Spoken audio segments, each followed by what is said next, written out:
अपन लोग को wave diagram काहे का पढ़ना है? एल सर्किट का वेव डायग्राम काहे का है? एल सर्किट का वेव डायग्राम पढ़ना है। ठीक, किसके बीच बनेगा ये वेव डायग्राम? धारा और वोल्टेज और धारा, या धारा और वोल्टेज के बीच का। अब ये बताओ भैया, एल सर्किट का वोल्टेज V बराबर का होता है V not sine omega T, और धारा का होती है I naught sine omega T minus pi by 2। भैया आप लोगों को ना देखिए, इधर को बैठ जाओ, नहीं अभी वैल्यू निकालूंगा तो दिक्कत होगी, इधर उधर बैठ जाना। ठीक, वोल्टेज का ही होता है, धारा का ही होता है, पक्का सही है? अच्छा ठीक, अब देखना जरा। अब ये बताओ, एक कंप्लीट साइकिल जो होती है, मतलब पूरा एक चक्कर, उसको अगर टाइम के टुकड़ों में बांटूंगा तो 1/4, ओके, आधा, फिर 3/4, फिर पूरा, यही होता है टाइम के साथ डिवाइड। अब जरा देखो, मैं जो है अलग अलग टाइम पे वोल्टेज की और धारा की वैल्यू निकालूंगा, अलग अलग टाइम पे, और फिर उस वैल्यू से ग्राफ को खींचेंगे। ठीक, तो जरा देखना, जब अलग से यहां पे टेबल बनाया दे रहा हूं, ये है वोल्टेज और ये है धारा। वोल्टेज है V बराबर V not sine omega T, और धारा है I बराबर I naught sine omega T minus pi by 2, और यहीं पे लिख दूंगा मैं वैल्यू, क्योंकि वैल्यू से ही बच्चों ग्राफ बन पाएगा। तो बच्चों पहला पॉइंट, जब टाइम जीरो है तो जरा चेक करें वोल्टेज कितना है। तो V बराबर V not sine omega T, की जगह ओके। अच्छा, जीरो का इसमें गुणा जीरो, साइन जीरो का मान जीरो, फाइनली वोल्टेज का। तो बच्चों t बराबर 0 पे वोल्टेज का है। अब इस टाइम पे धारा चेक कर लो, इस टाइम पे धारा चेक करें, तो धारा होती है I बराबर I naught sine omega T की जगह माइनस पाई बाई। बच्चों सीधी सी बात समझे तो पाई बाई 2 90 होता है। अच्छा, 0 का ओमेगा में गुणा तो कर रहा है, 0 में माइनस पाई बाई 2 घटा, मतलब घट गया तो बचेगा माइनस का, माइनस साइन जो है अपना आगे गया। अब पाई बाई 2 मतलब 90, साइन 90 का मान 1, तो यही बचा। तो 0 टाइम पे बच्चों धारा 0 नहीं थी, धारा थी माइनस साइन। अब समझे कुछ? अब देखो यही निकालते चले जाएंगे। 0 टाइम, अब शुरू हुआ चक्कर, अब शुरू हुआ तो पहले टी बाई, फिर आधा, फिर 3/4, फिर। तो अब बच्चों टाइम हुआ 1/4, मतलब टी बाई 4।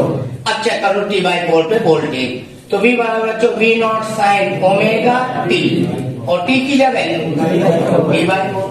देखना भैया बच्चों, ओमेगा की जगह लिख दिया मैंने, 2 पाई का मान की होता ओमेगा का फॉर्मूला। तो बच्चों T से T गया, 2 से 4 गया, तो पाई बाई 2 बचा। बोलो सही।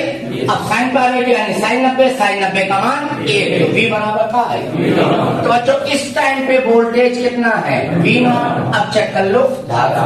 वैसे तुम लोग को समझाने के लिए बच्चों ये कर रहा हूँ, नहीं तो डायरेक्ट धारा आ जाएगी, लेकिन उस तरह बताऊंगा तो आपको समझने में दिक्कत है। जैसे वोल्टेज केवल 90 ही तो पीछे है, तो हर धारा 90 ही पीछे है, सॉरी धारा 90 पीछे है, तो वोल्टेज वाले कोड में मैं 90 कम करता जाऊंगा, धारा के आते जाएंगे, लेकिन मैं डायरेक्ट ना बता दे, पूरा सॉल्व कर दे। अब धारा चेक कर लो इस टाइम पे, तो धारा I बराबर I naught sine omega T, T की जगह माइनस पाई बाई 2, ओमेगा की जगह रखा मैंने 2 पाई अपान टी, टी से टी कैंसिल, 2 से 4, तो पाई बाई 2 यहाँ भी बच गया, और पाई बाई 2 0, और साइन 0 का मान 0, तो करंट कितनी आ गई? तो बच्चों इस टाइम पे करंट का आ गई 0, तो 1/4 के बाद कौन सा चक्कर? आधा, आधा चक्कर। यानी जब टाइम कितना है T/2। तो अब चेक करो वोल्टेज, तो वोल्टेज V बराबर बच्चों V not sine omega T की जगह T/2, ओमेगा की जगह 2π/T, T से T कैंसिल आउट, 2 से 2 कैंसिल, बचा साइन पाई यानी साइन 180, और साइन 180 का मान 0। तो इस टाइप पे बच्चों वोल्टेज 0। अब धारा चेक कर लो, तो धारा I बराबर होती है I naught sine omega T, T की जगह T/2 माइनस π/2, बच्चों ओमेगा की जगह 2π/T, T से T कैंसिल, 2 से 2 कैंसिल, बचा पाई यानी 180, π/2 यानी 90, 180 में 90 क्या तो बचा साइन 90, और साइन 90 का मान होता है 1 कैसे I नॉट ही रहेगा। तो इस टाइम पे धारा कितनी आई? अब बच्चों 1/4 आधा, अब कहाँ पहुंचे 3/4। तो जब टाइम कितना है 3T/4, तो आप वोल्टेज चेक करो, V बराबर V not sine omega T की जगह 3T/4, ओमेगा की जगह 2π/T, T से T गया, 2 से 4 गया, तो बचा 3π/2, और 3π/2 का मतलब होता है 270, और साइन 270 का मान होता है -1। तो यहाँ पे कितना है माइनस का मिला, तो वोल्टेज कितना आया? अब इस टाइम पे आओ धारा चेक कर लो, तो धारा I बराबर होती है I naught sine omega T की जगह 3T/4 माइनस π/2, ओमेगा की जगह 2π/T, T से T 2 से 4, तो बचा 3π/2 यानी 270, और ये है π/2 यानी 90, 270 में 90 का 180, तो यहाँ बच गया साइन, और साइन 180 का मान 0, 0 का इसमें गुणा तो धारा 0, धारा 0। अब आओ, अब बच्चों 1/4 आधा, 3/4 अब पूरा।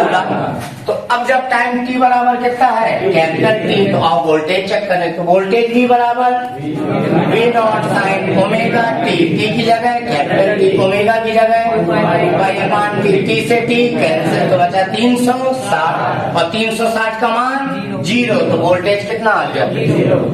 इस टाइम पे आओ धारा चेक करें, तो धारा I बराबर I naught sine omega T minus π/2, T की जगह कैपिटल T, ओमेगा की जगह 2π/T, T से T, तो 2π यानी 360 माइनस 90, 360 में 90 गए तो बचा 270, साइन 270 का मान -1 का गुणा तो धारा माइनस में आ गई। अब ये सारे मान टाइम के अकॉर्डिंग वोल्टेज के लिखे हैं, धारा के लिखे हैं, इनको देख के हम ग्राफ ड्रॉ करेंगे। ठीक, अब देखना ग्राफ, और यहां से समझिएगा जरा, और कुछ नहीं है सामने वैल्यू है तुम्हारे, बड़े प्यार से ग्राफ बनेगा, देखिएगा ग्राफ बनेगा कैसे। और वोल्टेज को देखो, क्या है वोल्टेज का समीकरण? V बराबर V not sine omega T, voltage का समीकरण साइन वाला है, तो ग्राफ भी बनेगा साइन वाला, और साइन वाला ग्राफ। अच्छा, अब देखना ये कौन सा टाइम है? 0 टाइम, पक्का? ये टाइम होगा 1/4, पक्का? ये टाइम होगा आधा, पक्का? ये टाइम होगा 3/4, और ये टाइम हो गया। अब आओ इन पे वोल्टेज चेक कर बच्चों। 0 टाइम पे देखो, आप ध्यान से टेबल, 0 टाइम पे वोल्टेज बताओ, यानी वोल्टेज यहीं से शुरू होगा। अच्छा, इस टाइम पे वोल्टेज बताओ, वोल्टेज V नॉट है, तो यहाँ पे देखो वोल्टेज का ये मैक्सिमम मान तो है, ग्राफ ऊपर है। बच्चों आधे टाइम पे वोल्टेज बताओ 0, और देखो ग्राफ नीचे आ गए, मतलब वोल्टेज यहाँ पे 0। बच्चों देखो इस वाले टाइम पे ग्राफ नीचे है, यानी वोल्टेज होना चाहिए माइनस में, और देखो इस टाइम पे वोल्टेज का है में माइनस। ओके, इस टाइम पे वोल्टेज 0 हो जाना चाहिए, तो इस टाइम पे वोल्टेज क्या है 0। अब ध्यान से धारा समझना, इसी ग्राफ में धारा समझना, कुछ नहीं बच्चों, बिल्कुल आराम से टाइम देखते हुए धारा को देखते जाना। ये नहीं समझ पाए, टाइम देखते हुए धारा को। अब आओ 0 टाइम पे, अब धारा क्या देखते हैं बच्चों? 0 टाइम पे करंट बताओ कितनी है? -I0। अच्छा, 0 टाइम पे वोल्टेज तो 0 था, लेकिन धारा -I0। बच्चों 0 टाइम पे वोल्टेज 0 था, तो वोल्टेज का ग्राफ 0 से ही उठा, लेकिन जीरो टाइम पे धारा जीरो नहीं है, धारा का ग्राफ यहां से ना उठे। तुमने अगर यहीं से ग्राफ उठाया, इसका मतलब जीरो टाइम पे धारा भी तुम जीरो कह रहे हो, लेकिन धारा कहे में है, माइनस में है। अच्छा, ये बच्चों पॉजिटिव डायरेक्शन, ये कौन सी? Negative direction. यानी जीरो टाइम पे धारा नीचे कहीं से शुरू होगी, ग्राफ नीचे कहीं से शुरू होगा। ये लो, यहाँ कहीं से शुरू हुआ, तो जीरो टाइम पे धारा जीरो नहीं है, धारा है माइनस आई नॉट। बच्चों मैं पॉइंट बनाए दे रहा हूँ और उन्हीं पॉइंटों को मिलाऊंगा। अब ध्यान से बताना, क्या ये T/4 का टाइम है? T/4 टाइम का पॉइंट है, T/4 टाइम का पॉइंट है। बच्चों इस पॉइंट पे, T/4 पॉइंट पे धारा बताओ तो जीरो है, यानी इस टाइम पे धारा जीरो है। इसका मतलब इस टाइम पे धारा को जीरो वाली लाइन पे होना चाहिए, यहाँ पे होना चाहिए। अच्छा अब बताओ T/2 टाइम पे बताओ धारा कितनी? आई नॉट। इस टाइम पे धारा आई नॉट है और वो भी कहे में प्लस में, यानी ग्राफ ऊपर कहीं होगा। तो T/2 टाइम पे धारा को होना चाहिए ऊपर कहीं यहाँ। अच्छा अब 3T/4 टाइम पे बताओ धारा का है जीरो, तो 3T/4 टाइम पे धारा जीरो, यानी कि धारा को यहाँ कहीं होना चाहिए। अच्छा T टाइम पे धारा बताओ माइनस में, यानी कहाँ आ जाएगी? नीचे। तो इस टाइम पे धारा को यहाँ कहीं होना चाहिए। ओके, अब देखिए मैं पूरे पॉइंट में ला रहा हूं। तो ये चली जा रहा है,